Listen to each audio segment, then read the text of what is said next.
There's a lot of different considerations to make as we age. And I think many of those plans have been pre-programmed into our head. Sometimes we got to take a step back and really think about the choices and options available to you, to me, to all of us. Join us on Consider This Program. We'll break it down for you today. Well, good morning and welcome back to Consider This Program. I am your host, Joe Clark. And I'm Grant Soliven. Happy to have you along. Hey, the title of the whole show today, the whole whiz-bang, if you will, is Aging with a Plan, right? And I'm going to let Grant take this and run with it after I set it up a little bit. But I will always make the argument that you go through three phases of finance: accumulation, preservation, and distribution.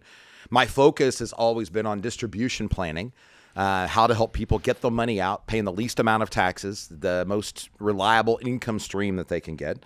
The title of my book that will be out later this year or first part of next year is called Retirement Runway. You know, you got the plane off the ground. Now, how do you land it, right? Y'all did the heavy lifting. How do you land it? And I think one of the mistakes that I have seen made in my 34 years of being in the financial services industry, being a part of financial decisions where I just kind of cringed a few times where people made decisions. I've watched young people buy houses too quickly. You know, I told Grant when he was at Purdue, somebody with gray hair who you trust more than me, who loves you dearly, is going to tell you to do things that you have no business doing. And they did. And some did it anyhow. But you know, it's some of us buy houses too quickly. There are those that have heard that you downsize as you get older. And I will tell you that I have watched some people downsize, but I've never watched them do it cheaper. Right? It's, you know, those of you that are listening to the show, it's normally not a cheaper trade, right? That you do not move old furniture into new house, right?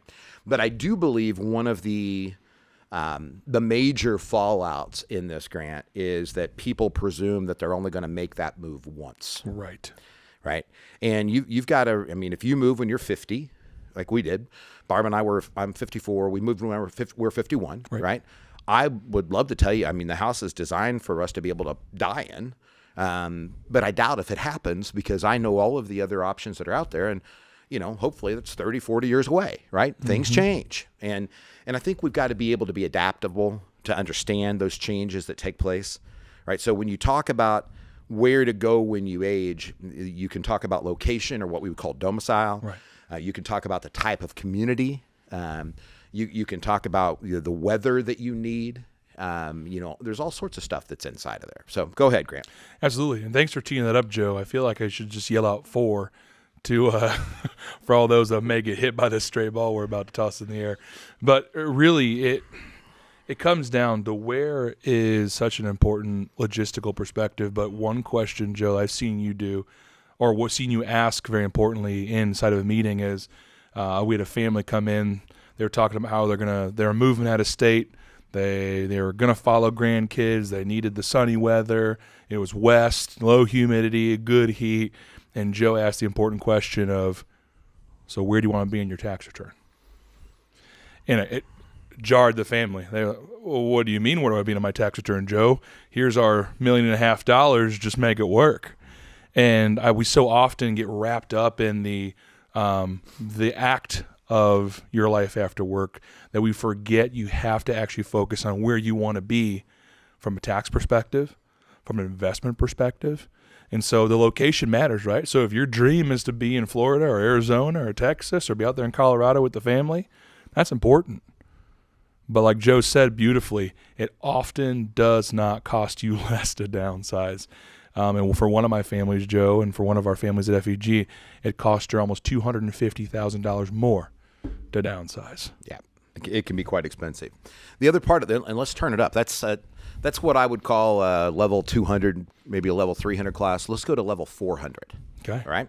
So now you've made the decision, Grant. You're going to move to, let's say, Tennessee. Mm-hmm. Right. So all tax policy is social policy. 100%. That is true both on a federal level and a state level. Right. So rules change. Right. This is one of the reasons why I think you need a fiduciary who looks at this stuff every year, who pays attention to the tax planning part. Rules change every year. So let's say that you had a business that you were going to sell. Okay. Right. or you had a portfolio that had a lot of stocks with a lot of capital gains. Love it. 2 years ago, I would have told you not to go to Tennessee. Right. Tennessee has no state income tax, but they do have a long-term capital gain tax. Yes, they do. Right. Now at the end of this year, that's gone away, or it did this year, one or the other. But it's going away. Things change. But one of the things that we help people do when they have a portfolio is I look at the assets that you have today and where it is you've decided you're going, because I don't think you shouldn't go to Texas if that's where your grandkids are and that's where you want to be. We would encourage that. 100%. But let's make the right financial decisions today based on that financial journey. What income should we recognize today at an Indiana tax rate versus what should we recognize at a Texas? What does it mean to sell your house? What does that tax environment look like? Those kind of questions. It is very often when we see somebody make a switch to another state where they need more income than what they have. Right. Right. And people are reluctant to get mortgage debt, when they're 65 years old. Don't think that the banks are reluctant to give it to you. That's not the case. My in-laws are over 80 and financed a farm for a 30-year mortgage. I'm so proud of them. Right. And I just dared the bank to say anything because they can't. All right. It's age discrimination. Right. Right. But 2.5% versus what we do in the investment accounts, it's kind of like, this is not hard. Right. Right. I mean, do not, that's not advice, not giving you that. I'm just telling you that was the decision, right, that they made. So we had a situation where the guy needed, he had almost all of the money, but he was going to take $60,000 out of an IRA. It may not sound like a lot of money, but that $60,000 would have all been at 22% tax. It was going to cost him $12,000 to pull the money out of the IRA just so he could say that he had no mortgage debt versus getting the mortgage for, I think it was 170 days, right? This is the middle of COVID, right? So to get through the 170-day process and then take the money out of the IRA in January of 2021 and pay off the $60,000 mortgage, right? And ended up, he would have saved about $8,000 in taxes by doing it correctly versus doing it incorrectly, right? Now, we're not, as fiduciaries, it is not our job to say this is what you have to do.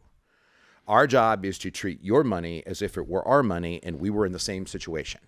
Our job is to look out over a financial journey with an awful lot of experience behind us over, okay, these are the things that can go wrong. This is where bumps can occur, right? So sometimes you can have bumps, sometimes you can have bruises, and sometimes you can have broken bones, right? And it's just our job to lay it out there for you and say, this is what we would do with our money if we were in a similar situation, and here's why we think about it that way. And that's really what you have to do when it comes to this, where to go, where to move to. 100%. And another key thing to realize is that some states with certain types of pensions and incomes give you breaks. So the great state that we live in, for example, Social Security, you're not taxed on a state level. And those are decisions that really impact, again, taxes in retirement. So, obviously, we have a state income tax, so it's not like Tennessee or Florida or Texas, for example. But those are little things that add up over time that sometimes people, they forget about. And things change. 100%, and things change. Indiana used to have an inheritance tax. When Pence was the governor, we eliminated the inheritance tax. 100%. Again, decisions that I would make would have been different then than I will make now because there's no inheritance tax that you have to deal with. There's a state out east that recognized that they had less than 7% of their population with a federal pension. Right. And so they went in and redid the code. So federal employee benefits are not taxable at the pension level, right? So they had a large influx of people moving from one state to another state because suddenly, instead of paying 10 or 12% state tax, they're paying 0, right? And you're going to continue to see these games that are played. Everybody's maneuvering. People will come to Indiana, and if you're from another state, great for you. This is the best place to live. Just saying, best people, best place. I love to visit all of you, but I love it here. But if you ever come to Indiana, almost every sorority and every fraternity that you can imagine are based in Indiana. And that's because Indiana made a decision to have a tax code that is very, very, very, very freeing to 501c3 organizations, not-for-profit entities. And that's why you see them here. But when you hear, somebody I was talking to in Des Moines, Iowa, for instance, there's a lot of insurance companies. right? Yes, sir. And this is a very, very typical thing where people cluster. When they say Silicon Valley, it's true. There's a lot of tech companies there because they trade information back and forth. They trade employees like socks, Right. I mean, they're it's just part of it, right? And so different states are going to have that.